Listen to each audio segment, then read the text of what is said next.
मनीकोंडा में खौफनाक हादसा, आग में झुलसकर 3 अफराद जाँ बहक। मनीकोंडा म्यूनिसिपैलिटी की हुदूद में वाक़ पाशा कॉलोनी की एक इमारत में मौजूद किराना दुकान में अचानक आग भड़क उठी, जिसके नतीजे में 3 अफराद दम घुटने से जाँ बहक हो गए। जाँ बहक होने वाले अफराद की शनाख्त सिजीरा खातून 7 साल, जमीला खातून 70 साल और सहना खातून 40 साल की हैसियत से की गई है। आग पर काबू पाने के दौरान फायर ब्रिगेड के अमले ने 5 अफराद को बहिफाजत बचा लिया। इब्तदाई इत्तलात के मुताबिक इस वाक़े में 3 गैस सिलेंडर फटे हैं।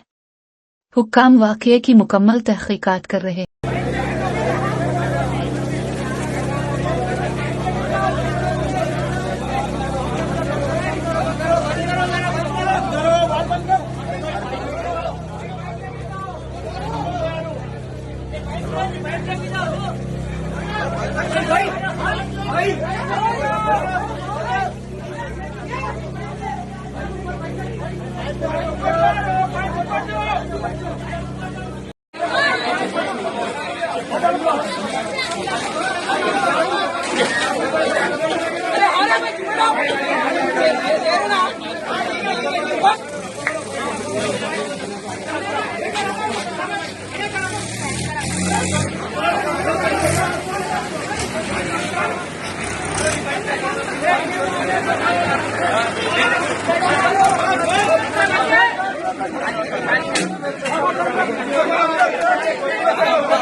हेलो